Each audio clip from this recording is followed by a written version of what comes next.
Welcome. I'm Diane Lund, a spiritual minister specializing in A Course in Miracles. I've also had a creative company, Creative Wonders Communication, that I've run for 31 years, being a creative director, writer, and producer. So what I've done is I've taken my creative life and my spiritual life and I'm bringing them together because I realize when you are in your creative mode, you're actually in your spirit. And I'll explain that a little bit more. So I'm going to talk to you today about sacred creative arts, 5 steps to awakening.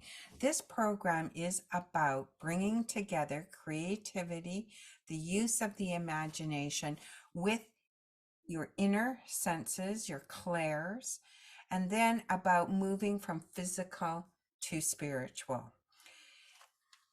Deepak Chopra says with the rise of AI, most logical analytical jobs will be done by computers, by AI. So the 3 things that computers will not do is use their imagination, access inner senses, and move from physical to spiritual, which is transcendence. So this course is focused on bringing those together. It's focused on giving you a foundation. Why do I say creation is like spirituality? Well, the ability to create is at your very essence. At your very essence, you are spirit and you are a spark of the creator. And the creator's function is to create. And so as you're in the likeness of your creator, that spark that you are of the creator wants to create. That's the will of God. And so that's also your will. We are happiest. Have you ever noticed we're happiest when we're creating? When you lose yourself in some creative task, like maybe you're making a garden, or maybe you're writing a book, or maybe you're posting some photographs up and making an album. Whatever it is that lights you on fire, gets your creative juices going, maybe it's cooking. You sometimes lose sense of time. There is no time because you are just in the present moment, experiencing your essence. And that's what we really want to get you in touch with. You are at your foundation a creator, and that is your spirit. And when you get in touch with that and you understand that that's what you're doing, you are creating. Your biggest project is your own life. Look around. No one else is creating it just like you. And so creating your life the way you want it to be is totally at your disposal. But the difference is sometimes we get so used to the process of creation that it goes underground, it goes unconscious. And what we want to do is rise up the frequency so you can realize that what you're thinking goes out into the quantum field of possibility and it's pulled back in form. So what you see in front of you is exactly what you've been thinking. So we need to get conscious of that so that we can bring that under our awareness. Very important to get awareness of self and how we're creating in this world. And then I'm going to help you build a language with the universe. How do we talk to that great power that is the universe? Well, it definitely doesn't phone us up and say, hey, Diane, how are you today? Look, I can see you're struggling with X. No, but the universe can talk to us in all kinds of different ways, but we have to learn what those ways are because nobody really teaches you how to use your inner senses, how to expand your creativity to use different things that could be useful to you, like signs from nature or numbers or oracles, all sorts of things you can use to help yourself ask questions and get answers. So I'm going to use myself as a little guinea pig and show you, here's how we can talk to the universe. Do you want to talk to the universe? Do you want input from the great creative source? Well, here's how it's done. Generally, we start with a question. The question might be, should I take this job? Should I go on this cruise? Should I start a new career? You start with a question of some type. And then you just feel and sit with yourself and feel into that question and feel, what do I feel motivated to do? On this particular Sunday, when I was asking, should I start this particular program in this month or wait a few months? I sat down and I thought, I will pull a card from, it just came to me. I don't use this deck very often, but I decided to use the Crystal Magic Tarot deck. And I thought, I'll just pull a card, see what the universe says. So I asked the question and then I pulled a card. And the card I pulled was this. The card is the Nine of Wands. Now, every different oracle deck gives slightly different meanings, so your deck might not be the same as this deck, but I'll just turn to the Nine of Wands and read you what it said. It said, I'm tackling my biggest obstacle. Ooh. The Nine of Wands tells you not to give up. Press on with confidence towards any obstacle, block, or issues. The cosmos has got your back, and you can overcome whatever lies in front of you, so don't waste any more time. As an attitude, the Nine of Wands tells you take a deep breath, face any demons or issues, you can handle them. It's never as bad as you think. And I thought, yeah, I think I am up against one of my issues, because I am wondering, I've got a question. Should I start now or shall I wait? And I'm feeling uncomfortable around it. So noticing your feelings is super important. I'm feeling uncomfortable. And this card seems to address that I'm uncomfortable. Not only I'm uncomfortable, but I'm facing one of my biggest obstacles. Well, that really got my attention, because I would love to remove my obstacles in my path. I know that in order to have more love and light in your life, you are asked to unblock and release the blocks to the awareness of love's presence. So I pulled another card to see kind of what is the attitude I should have. And I came up with this card, which is the Five of Cups. Well, I know cups are all about love and gentleness. And so when I looked up the Five of Cups, let me just see what it has to say here. It says, healing from the past. Loss, mourning, grief. This card suggests you're struggling with a sticky emotion, and it's linked to a sad event from your past. It can be hard to get over the traumatic events, but get over them we must. As an attitude or approach, you need to be consciously and deliberately processing your feelings and reminding yourself that the past is behind you. Okay, well, that just made me feel like, okay, so this is tied to so my feelings of feeling uncomfortable are tied to the past. So what is it that I'm doing in the present that's tied to the past? Well, I thought to myself, I'm looking for answers outside of myself. I'm doubting myself. I'm doubting if I have the answers. If maybe the answers are outside, maybe they're in talking to someone else. Maybe they're looking at some of the statistics around what I want to do.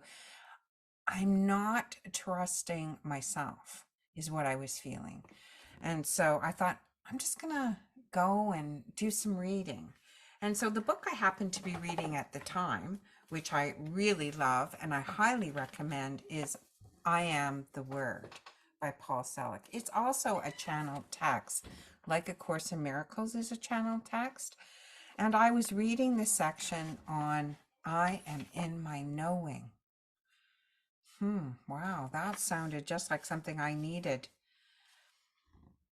This book is reminding you of what you know at a deeper level and who you are at a deeper level. But understand that once you begin to know and understand and operate from your knowing, you have no choice but to face the structures that have been built by society and by your own need for approval, and then require yourself to stand in relationship to them to decide what your knowing requires you to do. Wow, that hit me. Stand in my knowing. It seemed to me like I was standing in my doubt because I was asking a question. I wasn't sure. I wasn't in my knowing. So I read a bit more. This is a fascinating chapter to me. And then I thought, well, why don't I go back to the cards and get a little bit more of an answer? So I pulled another card and I got the Tower. Do, do, do. The Tower is a dreaded card generally in the tarot. It's one of the major arcanas. And actually, if I had to pick a card for what's going on in the world today, I'd pick the Tower. It says, I want to transform this challenge into an opportunity. The Tower brings collapse, shocking revelations, endings, and major wake-up calls. All this sounds difficult and challenging, and initially it may be, but events always unfold for a good reason, which in hindsight you will come to understand. The Tower serves a purpose to remove the false, fading, or negative energy from your life so you can really build on firmer foundation. Well, what was negative in my life? What needed to be removed? Really, upon questioning myself, I thought, I'm going to go and write about this in my journal. So I got out my journal and I started to write about each and every one of the cards. Here's where I wrote about the Tower. You can see I do a lot of writing, and I thought, wow, I want to rebuild on firmer foundation, and I want to let go of my negative thinking. Well, what negative thinking am I doing? I'm doubting. And when I go into doubt, I go into a bit of fear, and that's what feels uncomfortable. Maybe it's time to let that go. Instead of doubt, instead of questioning, I need to go within and be with my knowing. And so when I did that, I had an interesting experience. I saw clairvoyance in my third eye, an image of a pink rose, and I could smell the rose, and it smelled beautifully. And it reminded me of the pink card, the Five of Cups, which really says love yourself on many levels. And pink roses in my life have always meant love. So I thought, okay, Diane, love yourself through this issue. And so I thought, well, what would feel loving to me right now? I thought, a hot tub. I love to get in hot water. Quite literally, love to get into hot water. And so I got my book and I took it outside. And just as I got outside, I noticed this great big plant. It was a rose plant, but it had no leaves on it. But above my head was one big, beautiful pink rose. I thought, oh my God, that's a sign. I just saw that in my clairvoyance and I smelled it in clair essence. So I went into the hot tub. I got my book. I continued to read more. I thought, this is really it. I think the answer is to stay in my knowing. How often have I tried to go out into the world, poll my friends, see what people think, rather than stay with what I know? And what do I know? I know that this course I'm going to give is going to go ahead. No matter whether it goes ahead now or at a later time, I know it. Just stay with that. Stay calm with that. And so that was great. When I got out of the hot tub, I pulled a couple more cards. I pulled the next one, which is the King of Cups, which I thought, okay, this is feeling better. The King of Cups, because I know he's all about being happy in your own skin. Emotional maturity is about being self-aware, non-judgmental, compassionate, and in a strong enough emotional position to share your kindness, wisdom, and support with others without taking too heavy a toll on you. The king is passionate and wise, intuitive and shrewd. It's all a balancing act, and the King of Cups has cracked the code. I thought, yes, I think I'm cracking the code of being able to stay open with his feelings without being overwhelmed by them. I thought, yeah, I think that's exactly what I'm doing. And so I went back to my journal and I started to journal some more and write. I am wise, I am loving, and I am strong, because that is what that card represents. So I sat down again. I had my book out. I thought, Diane, what do I want to do with this? And I thought, I really want to just breathe it in. I just want to breathe in. What do I know? I know I'm strong. I know I'm wise. I know I'm intuitive. And I know this is going to go together. I may not know the exact timing, but I hand that over to my higher self. I hand that over as I am the word material. So I hand it to the upper room. I am the word, and I hand over this part to the upper room. So I hand it over to my higher consciousness, and I stay with what I know. I decided, let's pull some final cards, and I pulled the final two cards, the Hermit, which is go within and resolve these issues. So that's really pretty much what I was already doing, going within and resolving the issues. Let's just see here what the book has to say. It says, I am focused on completing my most important priority. So this was my most important priority today. I really wanted to resolve this issue.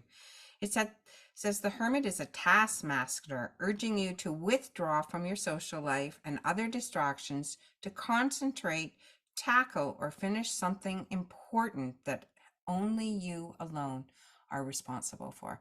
So that's saying, Diane, nobody else can do this work. It's only you that can do this work. And you see, I was withdrawing from my social life. It was a Sunday to relax and spend some time being with self, going within, using my inner gifts, my clairvoyance, my clairsentience, my clairaudience. I decided, let's do a meditation. So I do a meditation, and in the meditation, I hear the seed has been planted. The corn is growing. Do not tug on the stalk. Have the ears to hear. The golden kernels are being created. I thought, oh my God, that's beautiful. Don't pull on the corn. It's already happening. The seed's been planted. You don't need to do anything else. Relax. Be in your knowing. So I pulled one final card. The Star. This is such a beautiful major arcanic card. Let me just read to you what it says here. I will make my heartfelt dreams come true. Walt Disney said, if you can dream it, you can do it. And that perfectly captures the vibe of this starry-eyed and magical card. The higher you aim, the better the outcome. Dream big. The star is an omen that the universe is aligning around you, that you can advance further and faster than you ever thought possible. But you must have a destination in mind, or else the pathway cannot form. Clarity, visualize your most heartfelt dream. See it, feel it, hear it, and taste it. All of those inner senses. See it, hear it, feel it, taste it, smell it. As an attitude or approach, the star is telling you to make your goals and ambitions bigger, bolder, and brighter, and have total faith in yourself. What a fabulous resolution to everything I was asking. So I spent a couple hours with myself, and I used some spiritual tools. So I used sacred writing. That's one tool to get clear. I used an oracle. So I pulled cards. I had questions and I pulled cards. These are the various cards I pulled in order. The 9 of Wands, and then I pulled the 5 of Cups, the Tower. Don't be afraid when you get a card that you think is negative, because it's important to release the negative. Then I got the King of Cups, the Hermit, and finally the Star. So resolution. Did I feel great? I felt amazing. I knew what it is I could do. So here are some of the things we'll be teaching in this Sacred Creative Arts course. We'll be teaching how to use your inner clairs, your inner audio, your clairvoyance, your clairsentience, that's your feeling. So I started out with my feeling. I felt uncomfortable. So then I had a question. So then I asked the question, and then I went to an oracle and I pulled a card. And then I thought, I want to pull another. And it was a feeling card. It was an emotion. Remember, it was the pink card, the Five of Cups, which was to, take good care of my feelings. And it was coming from the past. And so the Tower said it was something I had to let go of, be willing to have it come down. And when I went to think about that, I thought, well, what I'm feeling is doubt and fear. And doubt and fear are negative feelings. I don't like them. They don't make me feel good. So I turned to what I was reading and I read about be in your knowing, which just seemed to be the perfect thing that I needed at that moment. When I went outside, I saw the pink rose, which was part of my visualization. To end that day, I decided to give myself a little afternoon nap. And when I went upstairs and opened the door, it said 333, which is the number of Christ. So this book talks about getting into your Christ consciousness, which is what I talk about, getting into your highest frequency. And I talk to you about a way that you can build your own language. Now, I used various tools. I used an oracle. I used some books that I was very interested in. I used sacred creative writing. I noticed symbols in nature, and I saw signs, numbers that I sometimes pay attention to or have symbolism with. Perhaps you see 111 all the time. So if you're interested in learning how to have 40 different tools, I'm going to teach 40 different tools in the sacred creative arts so that you can build a spiritual language, so you can talk to the universe like this. You can answer your own questions. You don't need to go out, you need to go within. That's what this course is teaching you. How do I access all that treasure that lies within you? We all have these abilities. We just have not been taught how to use them. So that's what I'm offering to you. It's 40-week course, but you can take it in 8-week sections. And so you can find out more about this course at miraclesandwonders.ca/sacred-creative-arts/ So if you want to learn more about it, please do that. If you want to reach out to me to talk personally, it's Diane, Diane, at creativewonders.ca. I would love to chat with you. And I love doing this work. It's such a dynamic way of working with the universe. So I always like to pull a card. I have 8 decks of spiritual cards. Here's the card I just pulled to end on today. I rest in God. This thought will bring you the rest and quiet, peace and stillness, and the safety and happiness you seek. Wow. What a great card. That's the synchronicity of the universe. Really having the faith to rely on the synchronicity. This is another tool you can use. I rest in God. This thought will bring to you the rest and quiet, peace and stillness, and the safety and the happiness you seek. That's what I want for you. Peace and happiness. More of it in your life. Yes, please. So if you'd like to join me for the first 8 weeks of the Sacred Creative Arts Journey, we'll be starting January 9th, 2024, or sign up for the full 40 weeks. I would love to see you there. Thanks for listening. Bye for now.